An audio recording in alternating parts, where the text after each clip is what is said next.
So Bethesda may be making one of the worst or best decisions for the Skyrim modding space.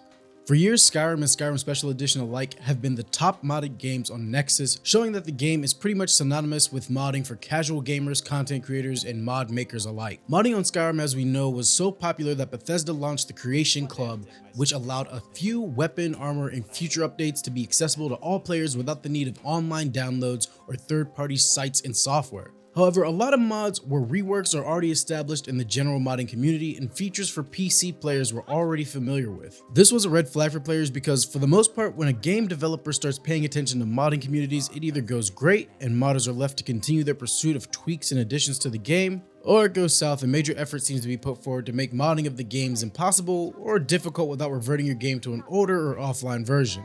Now, in 2023, we're hearing news of Bethesda initiating a marketplace in which modders/players will have financials wrapped up in their modding experience through a pay-for-mod service. Now, initially this seems like a why the hell would they do this situation, but on the other side, modding as a craft takes an extensive amount of time and effort from the creators of the mods, so 99% of mods in the space have been off of the strength and love of passion for the project or the game.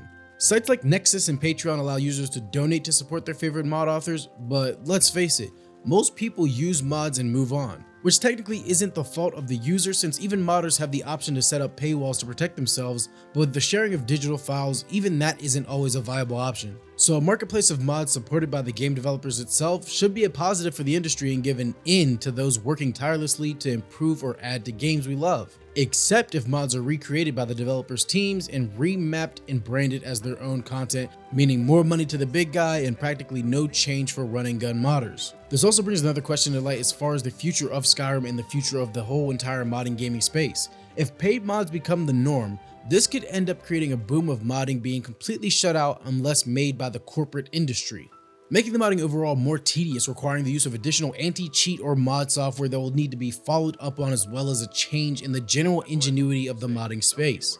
Because although capitalism can breed innovation, it also thrives on the exploitation of patterns. By this I mean watered down mods that will become the standard or good enough style quality like we see in modern cars and marketing. Shoot, I mean you even see it here on YouTube with Mr. Beast clones. Sure, more cars or YouTube channels are made and they're different from the past, but if you zoom out, things don't gravitate towards ingenuity. They settle on what is safe, works, and checks the bottom line. Which again, modders tend to be run and gun, and they create brilliant, unique ideas. But when the task is hindered by developers or the ever-hungry capital beast, that drive or hunger to create something new may not be worth it when you gauge time, effort, and results.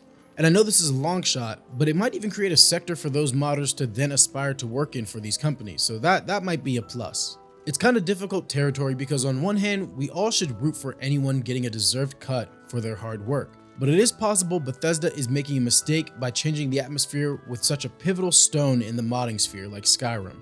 I mean, maybe Skyrim should be left to be the start and ever-existing playground or sandbox space for modders to roam freely and try new techniques. I think maybe they should have opened up more accessibility for console users to load PC mods, especially if Special or Anniversary Edition was purchased. I don't know, it seems that for console players, this could be interpreted as anything, but with PC players, it's a major change since the culture is supported on donations. It may just depend on how exactly this is implemented and what it means for future games. What's your opinion on Skyrim and paid mods, and where do you think this takes gaming? Let me know your modding experience below, and I'll see you in the next one. Much love, as always. Be safe out there.